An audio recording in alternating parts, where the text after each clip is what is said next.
Miróbriga é uma cidade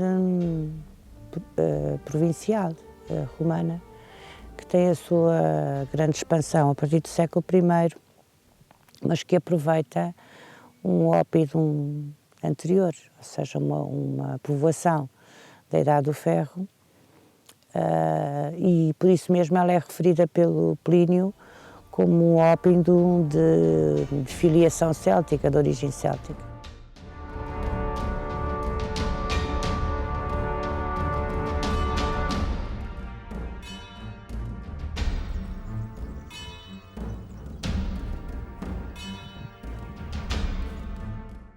Por conveniência, acho que não se corre perigo nenhum de continuarmos a chamar Miróbriga, ou então, como o Dom Fernando de Almeida gostava de dizer, a Miróbriga dos célticos, para se distinguir de outra Miróbriga que existe na Extremadura espanhola. No entanto, as inscrições que temos não apontam nada.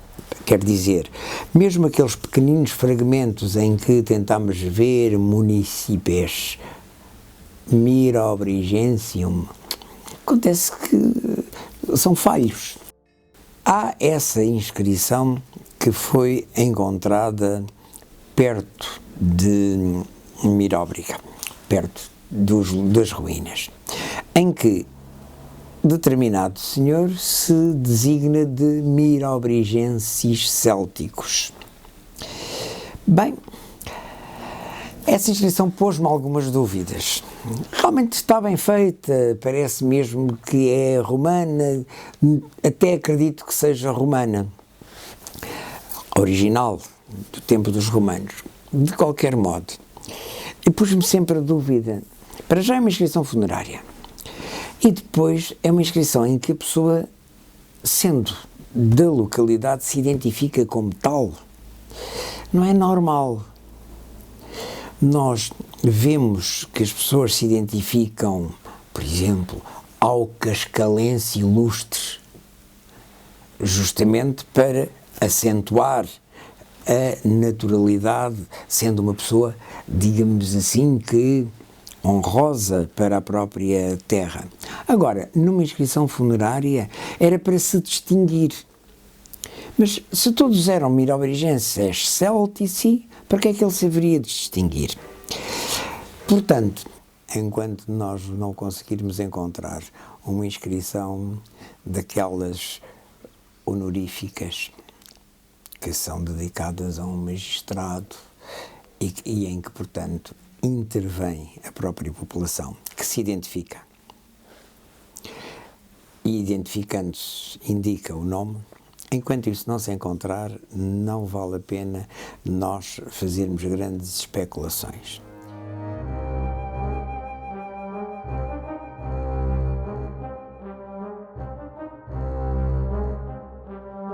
Não se conhece bem essa fase da ocupação de Miróbriga. Há materiais arqueológicos que de facto comprovam uma ocupação pré-romana, portanto materiais da Idade do Ferro.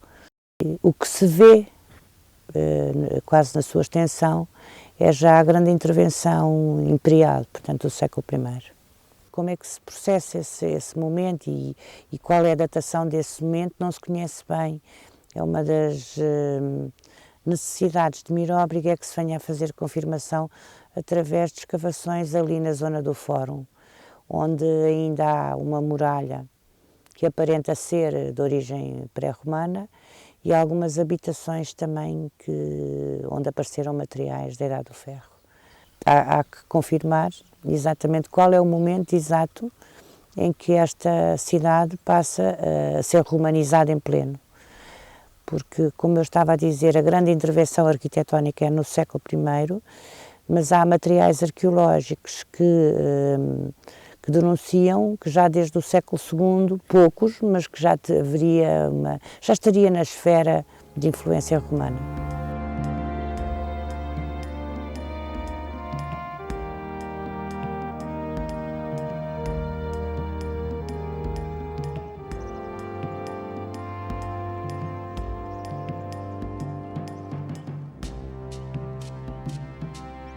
Miróbriga é conhecida desde o século XVI, desde os humanistas, mais propriamente André de Rezende, que já refere a existência de uma cidade, é muito interessante, e de um aqueduto, que hoje não é conhecido, não temos vestígios, pese algumas prospeções feitas, que confirmem a afirmação de André de Rezende.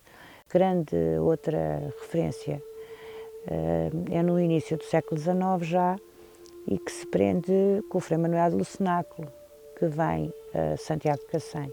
Vem sagrar a Igreja Matriz, que tinha sofrido muito com o terremoto, porque isto é uma zona sísmica, e a Igreja de Santiago de Cacém foi bastante destruída, a Igreja Matriz, e ele vem sagrar e toma conhecimento da existência desta cidade e apoia as escavações em Miróbriga. E no século XX aparece uma personagem que foi fundamental para o sítio, que acabou por ser o fundador do Museu de Santiago de Cacém, o Dr. Cruz e Silva, que era advogado de formação, portanto, e que financia do seu bolso a maioria dos trabalhos arqueológicos realizados neste local. Ele corresponde-se com José Leite Vasconcelos, que o apoia do ponto de vista teórico, digamos assim, e que acalenta a existência, e data das suas campanhas exatamente grande parte da escavação do local onde nós estamos. Aliás, há registros fotográficos muito interessantes de coisas que estavam in loco e que hoje foram deslocadas para outros pontos.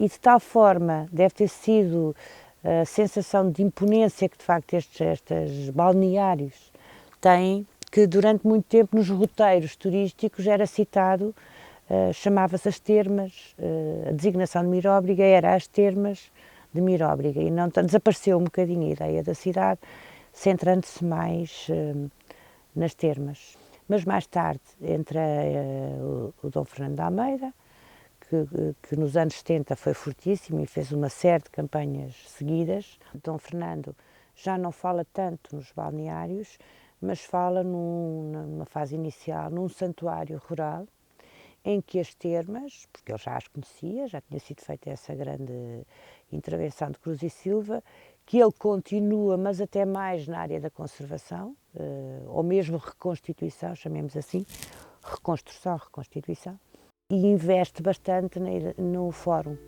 na escavação da zona do templo e na sua reconstrução, porque se trata efetivamente de uma reconstrução.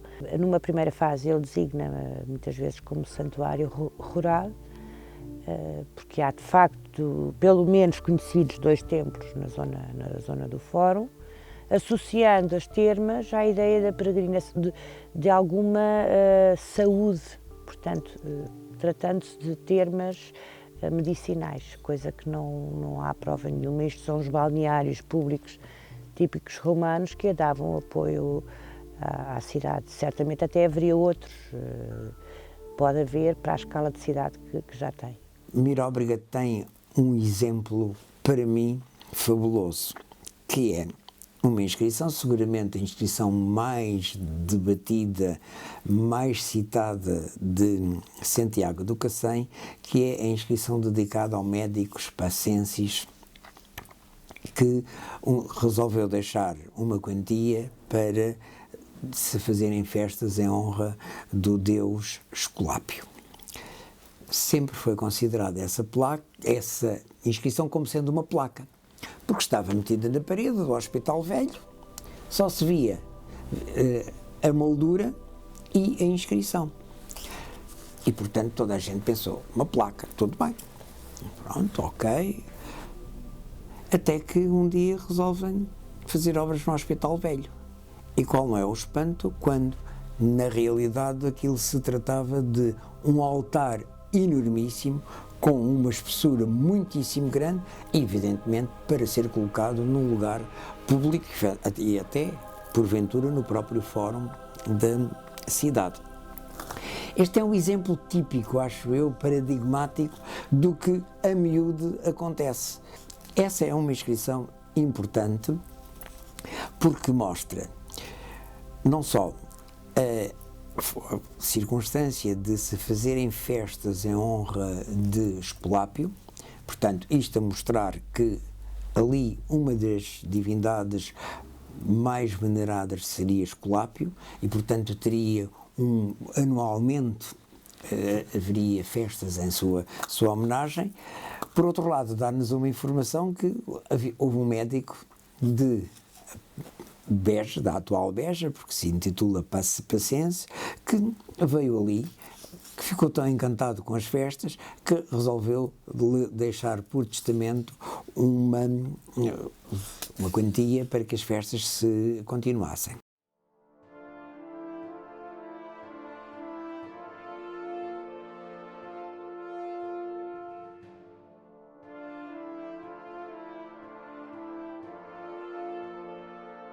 O Fórum de Miróbriga é, digamos assim, típico nas pequenas cidades romanas, como Miróbriga é, e no fundo é o centro, é o coração da cidade, é a praça do comércio da época, digamos assim, com centralidade religiosa, que no caso de Miróbriga é interessante porque se trata de uma grande intervenção do século I, em que já se afirma o poder imperial, em que o poder imperial paralelamente tem o poder religioso. Muito possivelmente seria dedicado a uma divindade associada normalmente ao imperador, ao Marte, não sabemos, apesar de haver epigrafia que confirma a dedicação a Marte. Haveria o espírito do imperador, que era de certo modo homenageado aí, não há dúvida nenhuma. Mas e por que não através da homenagem feita à tríade capitolina, exatamente aos três principais deuses? Era mais normal que houvesse assim como que esta junção entre a política e a religião, ou camuflar a política de religião ou a religião de política. Se em Miróbriga havia um templo a Marte, pois creio que não há apenas uma inscrição, creio que são até duas, salvo erro, não tenho a certeza, mas isso significa que havia de facto alguém que tinha prestava culto, e cá está mais uma vez, se há um que presta culto é porque há outros também que prestam culto igualmente. Tinha essa componente, digamos, religiosa, mas depois tinha os equipamentos relacionados com a justiça, a basílica, eventualmente até uma pequena biblioteca, os sítios onde se lia a legislação. Era uma zona porticada, está confirmado arqueologicamente, tinha forma das pessoas, e era um fórum fechado, que também é muito típico do período imperial, em que há a necessidade de fixar mais o olhar e de centralizar o olhar mais naquilo que é o templo que representa a figura. No caso de Miróbriga, como acontece também noutros sítios que foram intervencionados nesta mesma fase, muito provavelmente no período flaviano, há as chamadas lojas, as zonas comerciais, genericamente designadas por taberna, que são as zonas onde se compram os produtos de utilidade comum doméstico, porque taberna não é a nossa taberna, que isso é mais o termopólio, o sítio onde nós hoje podemos tomar um petisco e beber um copo, mas a taberna no sentido mais amplo comercial. E que no caso de Miróbriga se situam exatamente à volta de todo desta zona central.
Relações comprovadas, até epigraficamente, há com Sines, porque chega a haver um caudicário, portanto, um homem que se dedica ao comércio naval, que tem a família aqui em Miróbriga.